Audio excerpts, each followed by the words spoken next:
सभी विद्यार्थियों को मेरा नमस्कार। विद्यार्थियों, डेली क्लास के अंतर्गत आज की जो हमारी जो क्लास रहेगी वो स्विट्जरलैंड की व्यवस्थापिका के संदर्भ में हम बात करेंगे।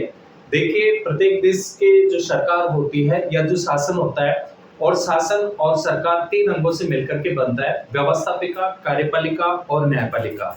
व्यवस्थापिका देश के लिए कानूनों का निर्माण करती है और कार्यपालिका व्यवस्थापिका के द्वारा बनाए गए कानूनों को लागू करती है, और न्यायपालिका के द्वारा न्याय से संबंधित क्या किए जाते हैं, कार्य किए जाते हैं, संविधान की व्याख्या की जाती है, नागरिकों के मूल अधिकारों की रक्षा करती है और कानून का उल्लंघन करने वाले व्यक्तियों को दंडित करने का क्या करती है, कार्य करती है। डियर स्टूडेंट्स, कंपैरेटिव जो पॉलिटिकल इंस्टीट्यूशन के अंतर्गत जो है कि तुलनात्मक जो राजनीतिक संस्थाएं हैं, और जो है तुलनात्मक राजनीति के अंतर्गत जो है हम महत्वपूर्ण रूप से हमारे देश की राजनीतिक व्यवस्था के साथ साथ में जो है दूसरे देशों की जो राजनीतिक जो व्यवस्थाएं हैं उनके संदर्भ में भी अपन बात कर रहे हैं। तो निश्चित रूप में जो है भारत की राजनीतिक व्यवस्था के साथ में दूसरे देशों की राजनीतिक व्यवस्थाओं के संदर्भ में जानकारी होना हमारे लिए जो है क्या होती है, महत्वपूर्ण होती है।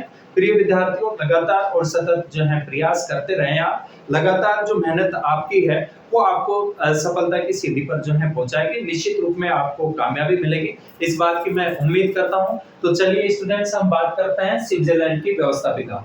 देखिए, स्विट्जरलैंड की जो व्यवस्थापिका है वो भी द्विसदनात्मक है, अर्थात यहाँ की जो संसद है जिसको संघीय संसद के नाम से जाना जाता है व्यवस्थापिका को। जैसा प्रिय विद्यार्थियों आप जानते हैं कि अलग अलग देशों में व्यवस्थापिका को अलग अलग नामों से जाना जाता है, लेकिन व्यवस्थापिका का जो महत्वपूर्ण जो वर्क होता है, काम होता है, वो देश के लिए कानूनों का क्या करना होता है, निर्माण करना होता है। तो स्विट्जरलैंड की जो व्यवस्थापिका है उसको संघीय संसद के नाम से जाना जाता है। किसके नाम से जाना जाता है? संघीय संसद के नाम से जाना जाता है, जिसके मोस्टली रूप में कितने सदन है? दो सदन है। कितने सदन है? दो सदन है। एक तो प्रतिनिधि सभा और एक जो है सीनेट। प्रतिनिधि जो सभा है इसको निम्न सदन के नाम से जाना जाता है। जैसे भारत में निम्न सदन कौन सा है? लोकसभा है। और यहाँ पे उच्च सदन के नाम से जो है कौन है? सीनेट। और भारत में जो है उच्च सदन के नाम से जो है किसको? राज्यसभा को। किसको जाना जाता है? राज्यसभा को जाना जाता है। तो स्विट्जरलैंड की जो व्यवस्थापिका है जिसको संघीय संसद के नाम से जानते हैं, और यहाँ की जो संघीय संसद है ये द्विसदनात्मक है, अर्थात यहाँ की संसद भी जो है दो सदनों से मिलकर के बनती है। डियर स्टूडेंट्स, एक जो सदन है प्रतिनिधि सभा है और दूसरा जो सदन है वो कौन सा है? सीनेट है। ठीक है। अब इसमें जो है स्विट्जरलैंड में व्यवस्थापिका को अन्य अंगों की तुलना में सर्वाधिक जो है शक्तियां जो है प्रदान की गई हैं। यहाँ की संसद को भी जो है व्यापक शक्तियां जो है प्राप्त हैं। और जैसा कि अनुच्छेद 148 में कहा गया है कि जहां तक जनता के तथा कैंटोनों के अधिकारों का अतिक्रमण नहीं होता, राज्य मंडल की सर्वोच्च सत्ता का प्रयोग जो है संघीय संसद करेगी। इस बात का उल्लेख अनुच्छेद 148 में किया गया है। और जिसके दो सदन प्रतिनिधि सभा और सीनेट होंगे तथा इन दोनों सदनों को समान शक्तियां प्राप्त होगी। दोनों सदनों को जो है समान जो है शक्तियां प्रदान की गई हैं। ठीक है, ये भी आपको विशेष रूप से ध्यान रखना है। डियर स्टूडेंट्स, आर्टिकल 148 में इस बात का जो है क्या किया गया है? प्रावधान किया गया है। ठीक है। उसके बाद में एक आपको ध्यान रखना है कि स्विट्जरलैंड में संघीय शक्ति संसद के दोनों सदनों की जो है शक्तियां जो है समान है। ठीक है ना। इस स्विट्जरलैंड में संघीय शक्ति जो है ये संसद के दोनों सदनों की शक्तियां समान है। प्रतिनिधि सभा को और सीनेट को, दोनों सदनों को जो है समान शक्तियां प्रदान की गई है। ठीक है ना। इसके बाद में जो है और महत्वपूर्ण जो है, तो सबसे पहले हम बात करेंगे प्रतिनिधि सभा की। किसकी बात करेंगे? प्रतिनिधि सभा के संदर्भ में अपन बात करेंगे। और जो प्रतिनिधि सभा है इसमें सदस्य की जो संख्या है प्रतिनिधि सभा में सदस्य संख्या, तो सदस्य संख्या कितनी है? यहाँ पे सदस्य संख्या है 200। कितनी सदस्य संख्या है? 200 है। भारत में हम बात करें तो लोकसभा में अधिकतम सदस्यों की संख्या जो है 552 हो सकती है, वर्तमान में 545 है। और राज्यसभा में कितनी हो सकती है? अधिकतम 250 हो सकती है। ठीक है।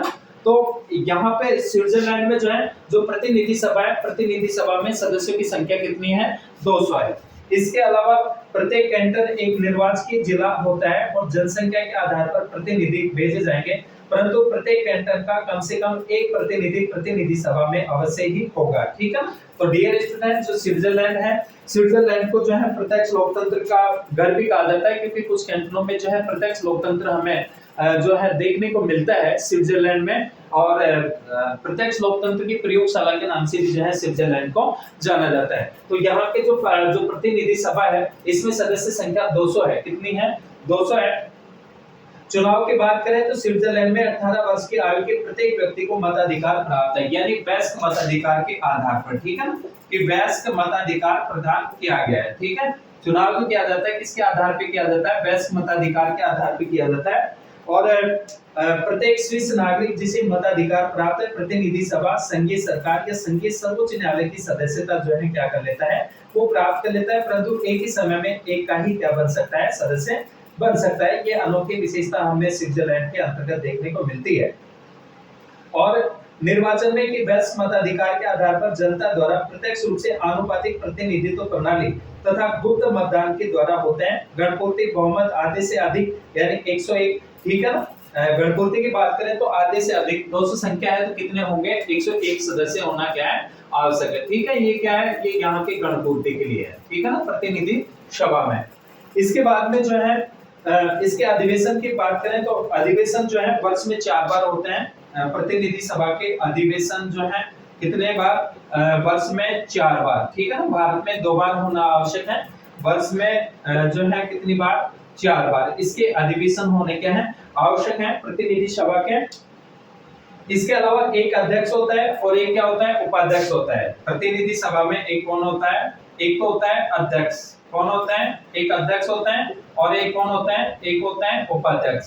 ठीक है ना। एक अध्यक्ष और एक उपाध्यक्ष। सदस्य अपने में से एक अध्यक्ष तथा प्रथम उपाध्यक्ष, द्वितीय उपाध्यक्ष का चुनाव करेगा।